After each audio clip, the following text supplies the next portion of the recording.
అమృతం కోసం జరిగిన అసలు నిజం వెనక ఉన్న అసలు నిజమేమిటి? వేదాలు వెతికిన ఆ కల్పవృక్షం ఎక్కడుంది? మానవ చరిత్రలో అత్యంత ప్రసిద్ధమైన కథ సముద్రమథనం. దేవతలు రాక్షసులు కలిసి మహాసముద్రాన్ని చిలికారు. ఎందుకు? ఒకే ఒక్కదానికోసం, అదే అమృతం.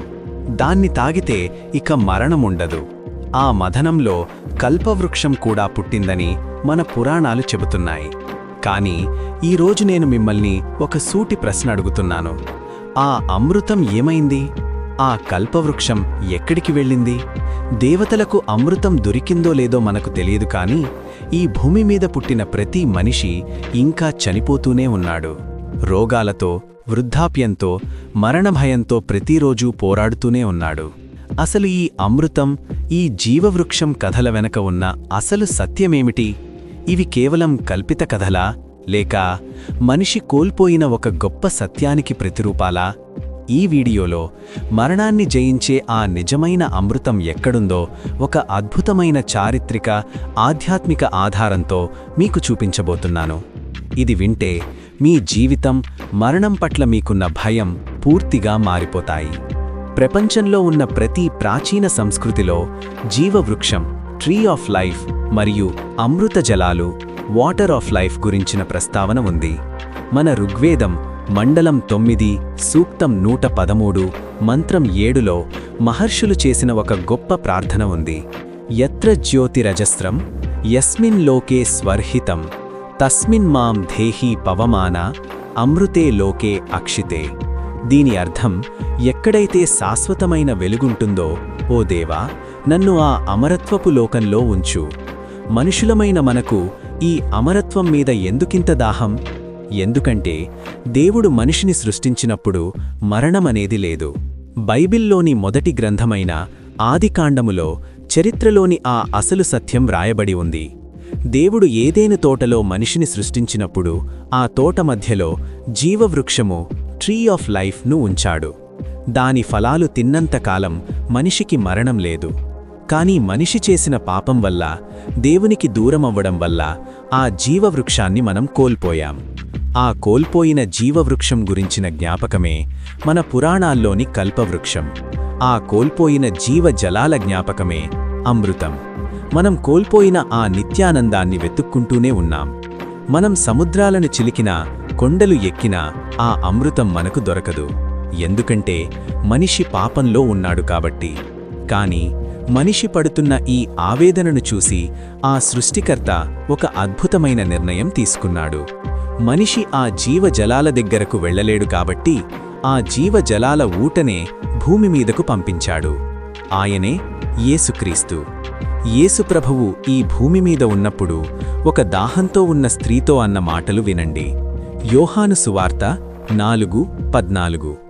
నేనిచ్చు నీళ్లు త్రాగువాడెన్నటికినీ దప్పిగొనడు. నేను వానికిచ్చు నీళ్లు నిత్యజీవమునకై వానిలో ఊరడు నీటిబుగ్గగా ఉండును. గమనించారా? ఆ నిజమైన అమృతం ఒక పానీయం కాదు, అది ఒక వ్యక్తి. మరణాన్ని జయించే శక్తి ఏ మందులోనూ, ఏ మంత్రంలోనూ లేదు. కేవలం మృత్యుంజయుడైన యేసుక్రీస్తులో మాత్రమే ఉంది. ఆయన శిలువ మీద కార్చిన రక్తం మన పాపాలను కడిలే ఏకైక అమృతధార. అయితే మనం కోల్పోయిన ఆ జీవవృక్షం ఎప్పటికీ దొరకదా? ఇక్కడే సత్యం దాగి ఉంది. దేవుని ప్రణాళిక ఎప్పటికీ విఫలం కాదు. మానవ చరిత్ర ఎలా ముగుస్తుందో తెలిపే అంతిమ ప్రవచనాలను మనం జాగ్రత్తగా పరిశీలించినప్పుడు ఒక అద్భుతమైన సత్యం బయటపడుతుంది. బైబిల్లోని చివరి గ్రంథమైన ప్రకటన గ్రంథంలో దేవుడు మానవాళి భవిష్యత్తును స్పష్టంగా చూపించాడు. స్ఫటికము వలె మెరుగుచున్న జీవజలముల నదిని దూత నాకు చూపెను. ఆ వీధి మధ్యను 12 కాపులు కాచు, ప్రతి నెలా తన ఫలమిచ్చు జీవవృక్షము ఉండెను. ఆ వృక్షము యొక్క ఆకులు జనములను స్వస్థపరచుటకై వినియోగించెను. మిత్రులారా, వేదాలు వెతికిన ఆ జీవవృక్షం, ఆ కల్పవృక్షం దేవుని రాజ్యంలో మనకోసం సిద్ధంగా ఉంది. అక్కడ మరణం లేదు, దుఃఖం లేదు, కన్నీరు లేదు. సృష్టి ప్రారంభంలో మనం దేనైతే కోల్పోయామో, అంతిమ ప్రవచనంలో దేవుడు దాన్ని తిరిగి యేసుక్రీస్తు ద్వారా మనకిస్తున్నాడు. మరణమనేది ఒక ముగింపు కాదు, అది ఈ లోకాన్ని విడిచి ఆ జీవ వృక్షం దగ్గరకు వెళ్లే ఒక తలుపు మాత్రమే అని యేసుక్రీస్తు రుజువు చేశాడు. ఈ జీవితంలో మనం ఎన్నో కోల్పోవచ్చు, మనకు ఇష్టమైన వారిని కోల్పోవచ్చు, భరించలేని దుఃఖం ఎదురుకావచ్చు. కాని కృపలో దొరికే బలం ఎంత గొప్పదంటే ఆ కన్నీటిని కూడా నిరీక్షణగా మార్చగలదు. మీరు ఇంకా ఈ లోకపు నీళ్ల కోసం, తాత్కాలికమైన శాంతి కోసం వెతుకుతున్నారా? ఆ నిత్య జీవపు జలాలను ఉచితంగా ఇవ్వడానికి దేవుడు మీ ముందుకు వచ్చాడు. ఈరోజు ఆ నిత్య జీవాన్ని పొందుకోవడానికి ఈ చిన్న ప్రార్థన చేయండి. యేసయ్యా, ఇన్ని రోజులు నేను మరణ భయంతో, పాపపు భయంతో బ్రతికాను. లోకంలో ఉన్న ఏదీ నాకు నిజమైన శాంతిని, అమరత్వాన్ని ఇవ్వలేదని నేను తెలుసుకున్నాను. నీవే నిజమైన జీవజలాల ఊటవు. నా పాపాలను క్షమించు. ప్రకటన గ్రంథంలో నీవు వాగ్దానం చేసిన ఆ నిత్య జీవంలోకి నన్ను నడిపించు. ఆమేన్. ఆ సృష్టికర్త మీకోసమే ఎదురుచూస్తున్నాడు. ఈ సత్యం మీ గుండెను తాకితే కామెంట్స్లో యేసుక్రీస్తే నిత్య జీవం అని టైప్ చేయండి. సంద్రము చిలికిన దేవతలు సాధించలేకపోయారు, మరణపు చీకటి నీడలను పారద్రోలలేకపోయారు.